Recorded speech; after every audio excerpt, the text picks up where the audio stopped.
Hi, everybody. My name is Eva O'Malley, and I live here in New Jersey. I've been a chapter coordinator for CHAD for 12 years. That means I've held parents and adults with ADHD support groups since 2007. I hope my math is right. But I've been doing it for a while now. My son was who brought me to CHAD. He was diagnosed when he was 7. So what are some of the mistakes that are most often made by parents with ADHD when the parents themselves have ADHD? And the answer to that is what you're thinking. Different than the mistakes parents who don't have ADHD. It doesn't preclude you too much from making a lot of mistakes. It precludes you maybe to making the same ones more often. And that kind of goes hand in hand with what goes on with ADHD. When I was diagnosed, it was kind of, wow, okay, now I get it. Now I know why this was happening. And now I know why I didn't see it or I didn't recognize it as being a problem. So over time, we get to take a look at things with full hindsight, which I didn't have because for 7 years between my son's diagnosis and mine, I wasn't treated. And treatment for me began in 2007. Went to my doctor. He did a screening. I helped him with the screening because I was very knowledgeable about it at that point. We decided to try a trial of medication. Now, 12 years later, I can say there is a very big difference between the way I can perform now before I was receiving treatment. And of course, treatment also doesn't just mean getting a prescription. It means becoming educated and knowing what the doctors know and knowing more than the doctors, and just bringing your A game with that, because a lot of misinformation is out there and it's also shared in the clinical community. So we have to be more informed than your average person on the topic. Some of the things I've noticed over time, problematic when you have ADHD, and I don't think it's any different with families that don't have ADHD, but this is one that's a little tougher, is when your child points out that you're not doing something that you are asking them to do. There have been cases where my kids would point stuff out to me like, well, you haven't showered yet today, or, other things of that nature. And in response to that, I think the best way to answer those kind of things are, wow, you know what? You're taking, your care very seriously, I see. Just come back at it with a positive answer as much as you can possibly muster. It's hard to model for them when you are also struggling. In the case of perhaps smoking and trying to finish work on time, trying to do some of the things that we know aren't the best role models for our kids, and partly because of our ADHD. I smoked. I tried, I think, 3 times to quit. And when I went back the first and second time, my kids were little and they really didn't notice I had stopped. So they really didn't know I went back either. So they didn't tell my husband because it just wasn't a thing. So it didn't become an issue, but it started to become an issue when they started to get a little older and still smoking, and wanted to try to get rid of that. But I didn't know at that point in time about my ADHD, and a lot of times smoking is a way to self-medicate. It's a stimulant, nicotine, and it's very hard to give it up. It's addictive, and you kind of feel a lot better. It's kind of like coffee too. Coffee can be habit forming. We don't have perfect parents anywhere, so ADHD does make it a little harder to overcome some of those things that we struggle with. Making those rules are easy, but following them is hard. and remembering what you had said about them and that they may have been punished or on restriction is hard. I've had my kids tell me a bunch of times, I can't do that. And I'm like, why? And she said, you punished me. And I was like, oh, that's right.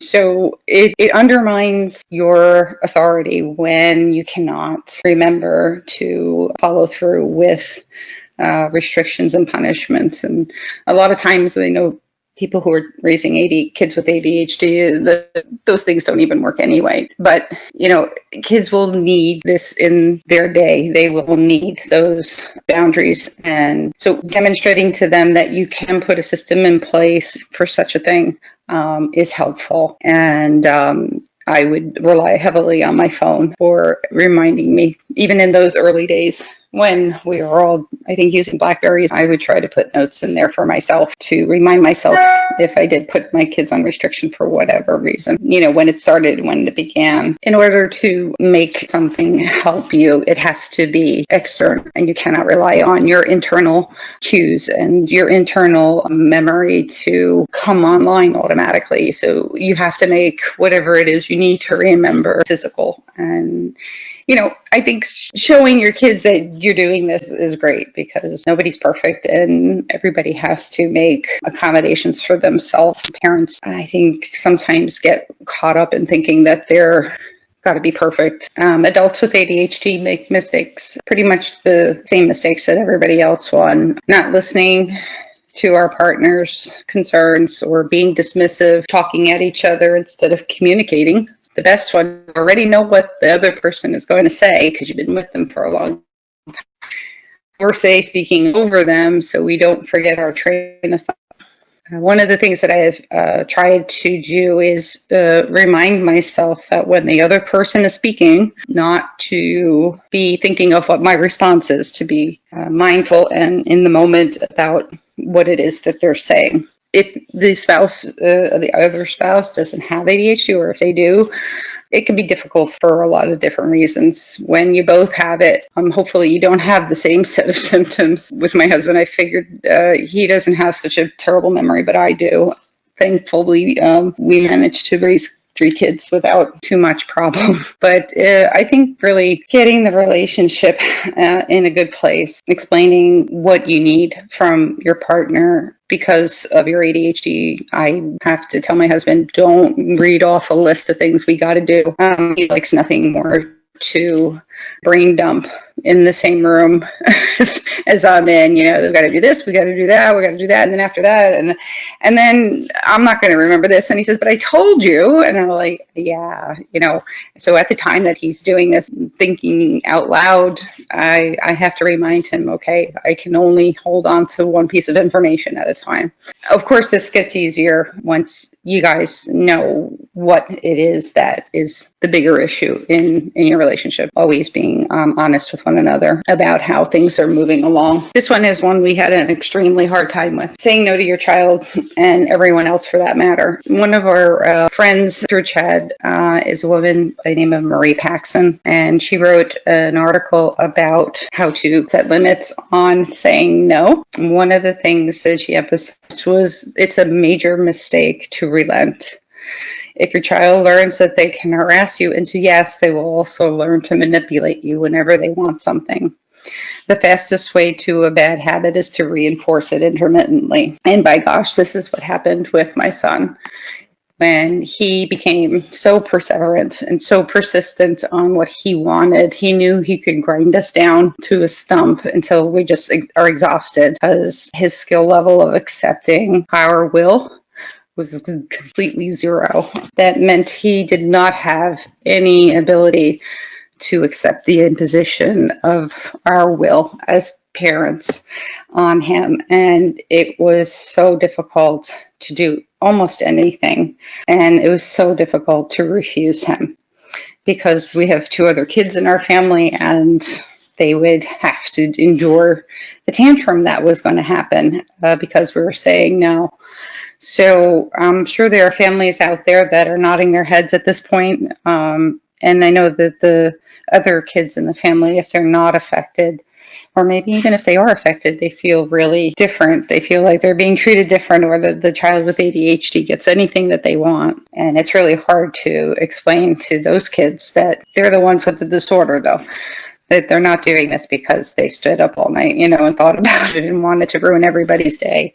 This is a disorder where, it's really hard for the other kids to understand. But I think she made it very clear that this is something you have to take in hand, and no is a full sentence sometimes, and for other people as well. But saying no categorically for everything somebody asks you after a while just turns you off. So it's the same as it is with your kids. It should be with the other things in your life. If you're the one that everybody asks for everything, no is no. Don't feel that I used to feel this way, that people then didn't like you. I guess as I got older, I kind of got over that. For a while, I didn't care as much, but in the beginning, I did. If you have ADHD and you know that sometimes things can come out very quickly without you thinking about it, with a lot of extra grease on it, it just slips out. You don't mean to say it. I think I cursed at my son once, and it sounded so ridiculous coming out of my mouth that he laughed at me. Again, it doesn't work either, but I think your inner voice that you have, it's a bully.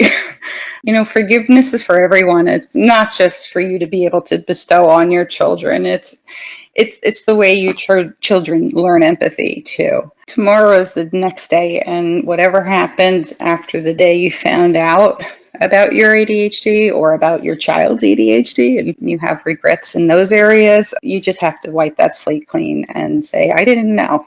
I was doing the best with what I had at the time and with what I knew at the time.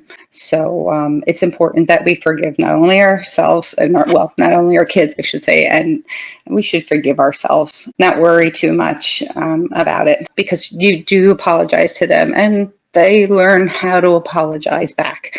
They learn that it's okay to ask for help, especially. That's one of the things I think you can demonstrate for your kids is how to ask for help, especially when you're struggling with things that, you don't want them to view as okay. When you do so, you demonstrate for them what that is that you need to do to get better.